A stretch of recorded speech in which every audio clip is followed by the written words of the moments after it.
मुजफ्फरनगर जिले में संचालित वन स्टॉप सेंटर की मैनेजर पूजा नरूला पर एक महिला ने नौकरी के नाम पर 1.5 लाख रुपए की ठगी का आरोप लगाते हुए कलेक्ट्रेट परिसर में जमकर हंगामा किया। आरोप लगाने वाली महिला दीपा रानी ने दावा किया कि पूजा नरूला ने उससे सरकारी नौकरी दिलाने का झांसा देकर पैसे वसूले, लेकिन ना तो नौकरी मिली और ना ही पैसे लौटाए गए। दीपा रानी का कहना है कि पूजा नरूला पहले उनके मकान में किराएदार के रूप में रहा करती थी। इसी दौरान उन्होंने उसे सरकारी नौकरी दिलाने का आश्वासन दिया और 1.5 लाख रुपए ले लिए। बाद में पूजा ने कथित रूप से फर्जी कागजात तैयार कर मकान पर कब्जा करने की कोशिश भी की। जब दीपा ने इसका विरोध किया तो पूजा ने उसे ब्लैंक चेक के जरिए ब्लैकमेल करना शुरू कर दिया। दीपा रानी ने गुरुवार को जिलाधिकारी कार्यालय के सामने स्थित महिला हेल्पलाइन कार्यालय में पहुंचकर हंगामा किया और पूजा नरूला के खिलाफ कड़ी कार्रवाई की मांग की है। उसने चेतावनी दी कि यदि जल्द कार्रवाई नहीं हुई तो वो कलेक्ट्रेट परिसर में धरना प्रदर्शन शुरू करेंगी। इसके अलावा आपको बता दूं, वन स्टॉप सेंटर की मैनेजर पूजा नरूला ने दीपा के सभी आरोपों को झूठा और मनगढ़ंत बताया है। उन्होंने कहा कि दीपा रानी ने स्वयं उन्हें मकान बेचने की बात कही, जिसके एवज में वो 3 लाख रुपए नकद दे चुकी हैं और रसीद भी ले चुकी हैं। पूजा ने बताया कि अब जब उन्होंने पैसे वापस मांगे तो दीपा रानी ने उन पर झूठे आरोप लगाना शुरू कर दिया। उन्होंने कहा, मैं नौकरी दिलवाने का काम नहीं करती। दीपा की शैक्षिक योग्यता किसी सरकारी नौकरी की योग्य नहीं है। ये पूरा विवाद सिर्फ मकान के लेन देन को लेकर है, जो कोर्ट में विचाराधीन है। जब कोर्ट से अमीन जांच करने आया तो दीपा ने उससे भी अभद्रता की। इसके खिलाफ पहले से 5 मुकदमे चल रहे हैं। आपका नाम क्या है? मेरा नाम पूजा नरूला है। ये क्या मामला हो रहा है? कौन महिला है? 3 लाख रुपए मकान की बाबत ठीक मुझे है। पैसा दिया 15/8 में हमारे बीच में रसीद बनी, चेक बकायदा चेक दिया इसने। हमने कहा कि मैं आप मैंने 2 साल बाद ये मुझे बेनामा करवा देगी। उसके बाद इन्होंने होली के टाइम में मुझसे लड़ाई झगड़ा करके थोड़ा सा लाइट के पीछे बात हुई, इन्होंने बिजली काट दी। मैंने न्यायालय में मुकदमा डाल दिया। न्यायालय में मुकदमा डालने के बाद अमीन की रिपोर्ट है मेरे पास, आप कोर्ट में मैं सारी रिपोर्ट दे सकती हूँ। उसके बाद इन्होंने बेमतलब ईद के दिन अंदर से ताला लगा दिया। उसकी मैंने एसएसपी को भी साहब को भी वो दी है और वहाँ पे फिर चौकी इंचार्ज के बाद ड्रामा करके उस समय मैंने मतलब ऑनलाइन मेरे 50,000 है और 50,000 की ट्रांजेक्शन कर रखी थी और 1,30,000 पहले दिए थे, 1,20,000 जब हमने 15/8 में समझौता किया। पैसे में से क्यों उठाऊंगी? मैंने इसको पैसे दे रखे हैं 3 लाख रुपए। आरोप लगा रही है आपको सीधा सीधा। इसके आरोप मुझे ये तो बताइए, हमने इसके डॉक्यूमेंट चेक करे किसी नौकरी के लायक है या नहीं है। पहले सबूत तो मैंने आरोप ऐसे किसी पे कोई ऐसे थोड़ी आरोप इस पे मुकदमे चल रहे हैं, 5 मुकदमे चल रहे हैं। आप मुझे बताए ना 156(3) का मुकदमा मैंने डाला हुआ है FIR के लिए, इसलिए परेशान हो रही है। चेक के मुकदमे डाले हुए हैं इसलिए परेशान हो रही है। सिविल के मुकदमे चल रही है, 5 मुकदमे चल रहे हैं, इसलिए ये ड्रामा कर रही है। क्यों आरोप लगा रही है? और भी तो लोग भाई इसने जब मेरे पैसे खा रखे हैं मेरे से, बल्कि इसने मुझे मेरा 1.5 लाख का सामान सारा इन्होंने रात खुर्द करा। मैं चौकी में चक्कर काटती रह गई। मेरे पास उसकी रिपोर्टें रखी है, वो पुरानी रिपोर्टें लगा रहे हैं। अब उसके बाद CO सिटी के पास ये दूसरा लेटर दूसरी एप्लीकेशन लगा रही है। ये तो यहाँ तो फॉर्म निकलते रहता है, पता तो करिए। मेरी इतनी बड़ी नौकरी है, मैंने कभी पैसे नहीं दिए। मैंने कभी इतने पैसे नहीं दिए। वो जो नौकरी की बता रही है वो नौकरी है क्या?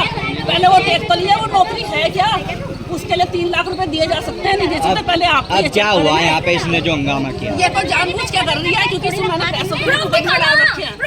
मुकदमा डाल रखे हैं। क्या प्रूफ चाहिए? मेरे पास रसीद रखी है, चेक रखे हैं, मुकदमा डाल रहे हैं। अब ये मतलब पति करती फिर मुझे आपको बता रही है 1.5 लाख रुपए कैश देगा आप नौकरी लगवाना अरे कैश देने के लिए कौन दे रहा है?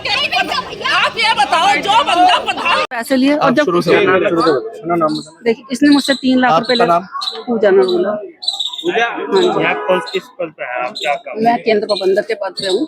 महिला हेल्पलाइन का भी काम देखती हूँ और वन स्टॉप सेंटर। एक महिला है, इनका ये आरोप है कि आपने इनसे नौकरी लगाने के नाम पे पैसे लिए और मकान पे कब्जा करने की जी ऐसा कुछ नहीं है। मकान के बाबत इन्होंने मुझे रसीद लिख के दी क्योंकि वो किसी के नाम केवल कब्जे का मकान था, इसीलिए रजिस्टर्ड एग्रीमेंट नहीं कराया गया था। एक रसीद बनाई गई थी, रसीद अब भी मेरे पास ओरिजिनल कॉपी है और चेक का मुकदमा मैं डाल चुकी हूँ, शुरू कर दिया है। क्योंकि जो मैंने पैसा दिया मैं वापस तो लूंगी। इन्होंने मुझसे लड़ाई झगड़ा करके होली के टाइम में लाइट और पानी का कनेक्शन काट दिया था और मैंने सिविल के मुकदमे डाले इनके ऊपर, और अमीन आने पर इन्होंने बदतमीजी करी और कंटेम्प्ट ऑफ कोर्ट का मुकदमा डाला। तब से इन्होंने परेशान करना शुरू कर दिया। और उसके बाद ईद के टाइम में 30-31 तारीख का शायद मार्च का टाइम था, इन्होंने अंदर से दीवार का गोपू तोड़ के अंदर से ताला लगा दिया। चारों पांचों ताले मेरे लगे हुए थे। उसके बाद मैं चौकी भागती रही। उन्होंने कहा कि आप अपने आप निपटा लो ना, क्योंकि जमीन का है, जमीन का मैटर है। कभी ये 10 आरोप, पहले तो ये एक आरोप ये लगा रही है कि मैंने इतने पैसे लिए, ये दिए, ये 50,000 की इन्होंने रेशमपाल जी है ऐसा ही, उसके रेशमपाल जी एक रिपोर्ट लगा रहे हैं कि 50,000 इसने लिए थे, दीपा ने लिए थे, और बाद में मकान की बाबत वापस कर दिया और कोई सबूत नहीं। इस तरह से रिपोर्ट लगाई हुई है। फिर 9 तारीख को बयान होते हैं कि सीओ साहब कि ये 3 लाख रुपए इसने ले रखे हैं। मतलब कौन सी बात सच है? 2 जांच रिपोर्ट, 2 अधिकारियों की जांच रिपोर्ट झूठी साबित कर, मतलब दोनों की रिपोर्ट अलग अलग है। थाने की रिपोर्ट अलग आ रही है, सीओ की रिपोर्ट है। इसने 9-10 तारीख में एक अलग इल्जाम लगाना शुरू कर दिया कि इसने 3 लाख रुपए लिए हैं, मुझसे 1.5 लाख रुपए लिए हैं। तो पहले जो जांच हुई वो क्या है? दोनों की मेरे पास आईजीआर डली हुई है, उसमें रिपोर्ट दिखा रहे हैं कि 50,000 रुपए लिए, मकान पे कब्जा कर रखा है, क्योंकि ये वहां पे जाके इसी तरह से ड्रामे करे इन्होंने। ठीक है, वहाँ एक कौन है, राजकुमार वशिष्ठ है, उनको ले जाके वहाँ बैठे हैं इन्हें। वहाँ पे एक रिपोर्ट थाने से अलग आ रही है और सीओ से रिपोर्ट 10 दिन बाद अलग आ रही है। मैं तो वही देख रही क्या क्या रिपोर्ट लगा रही। जब 5 मुकदमे डाले हुए हैं तभी तो परेशान होकर ये हरकतें करती फिर रही है। अब मैंने चेक का मुकदमा डाला है, कल नोटिस गया है इसका, उसकी बाबत ये ड्रामा कर रही है। चेक का नोटिस गया है, उसकी बाबत तो ये ड्रामा हो रहा है कि मैं अपना पैसा ना लूं। मुझे ही घर से निकाल दिया, मेरा 1.5 लाख का सामान खुर्द-बुर्द कर लिया गया। मुझे कोई एक बार बताओ, मैंने 156(3) डाली हुई है, 156(3) के बाबत में कैसे अंदर घुस जाऊंगी और कैसे अपना सामान उठा लूंगी? होली में इन्होंने, वो ईद के टाइम में इन्होंने अंदर से ताला लगाया, मेरे ताले सारे लगे हुए 4-5, और मैं एप्लीकेशन दे रही हूँ कि ताला खुलवा दो। आपका जमीन का विवाद है, न्यायालय में चल रहा है। मैं कहा चलो आवास वो है, उसको आप कब्जा कैसे कर सकते हैं? कैसे प्रधान, ऐसा सुनिए मेरी बात, कब्जे के बेस पे, सर्वे के बेस पे किराएदार भी नहीं रह सकता है। तो फिर इन्होंने मुझे कैसे रखा हुआ था? आप मुझे बताइए कैसे रखा हुआ था? कोई किरायानामा दिखाया आपको? कोई पैसों की ट्रांजैक्शन दिखाई कि मैंने इनको किराया ट्रांसफर किया? कुछ तो 6 महीने से किराया नहीं दिया इन्होंने। इनके कहने से क्या होता है? मैं किराया क्यों दूंगी? पहली बात तो मैं किराया क्यों दूंगी जब मैंने पैसे दे रखे हैं? मैंने एक बताओ, मैं किराया क्यों दूंगी जब मेरे ऑलरेडी 3 लाख रुपए जा चुके 15/8 तक? मुझे तो ये लगा कि 2 साल बाद ये मुझे बेनामा कर देंगे या फिर एक एग्रीमेंट कर देंगे, मेरा अपने आप चलता रहेगा। हैं? मैं बताऊँ मैं क्यों दूंगी इन्हें कुछ भी पैसा जो ऑलरेडी पहले दे चुकी? मैंने क्या किराया भी दूंगी, फलाना भी दूंगी, बिजली का ये पैसा जो बैठता था 203, उसके बाद आप चेक भी कर लें, जुलाई-अगस्त में इन्होंने वहाँ सब मीटर लगवाया था कि बिजली का भी दिक्कत ना रहे, जो बिल आता रहेगा, क्योंकि लाइट का कनेक्शन भी नहीं मैं ले सकती थी। मैंने उस चीज में बात करी कि मैं लाइट का कनेक्शन ले लूँ। इन्होंने कहा कोई बात नहीं, जब बेनामा हो जाएगा या फिर ऐसा एग्रीमेंट हो जाएगा तब आप ले लीजिए। मैंने कहा ठीक है, कोई बात नहीं। मेरे पास यार मेरे जितने भी इसने मेरे पैसे ले रखे, मुझे मेरे पैसे वापस मिलने चाहिए, इस पे कार्रवाई होनी चाहिए, वरना यहाँ धरना दूंगी, रोज धरना दूंगी।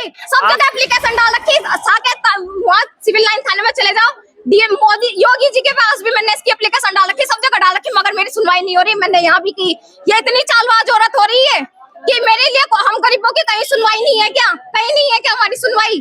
आपके 2 आरोप है, एक तो मकान कब्जाने का और नौकरी के नाम पे पैसे लेने का। वो तो कह रही ना, नौकरी के नाम पे पैसा पहले गया हुआ, ये आराम से रह रही थी। जब हमने अपने पैसों की मांग की तो इसने हमें नौकरी, अब यही दिखाया इसने बाद में कि मैं तुम्हारा मकान तुमने मुझे बेच दिया, क्यों बेचेंगे? झूठे कागज बनाती फिर, खाली ब्लैकमेल कर रही हो ब्लैंक चेक पे, और कुछ नहीं है। ठीक है ना, हमने कोई साइन करे ना कुछ करे। मकान अभी इनका नाम है, हम कौन है बेचने वाले? हम कोई नहीं है। किराए पे दुनिया देती है, मैंने भी किराए पे दिया था इसे ये नहीं दिया।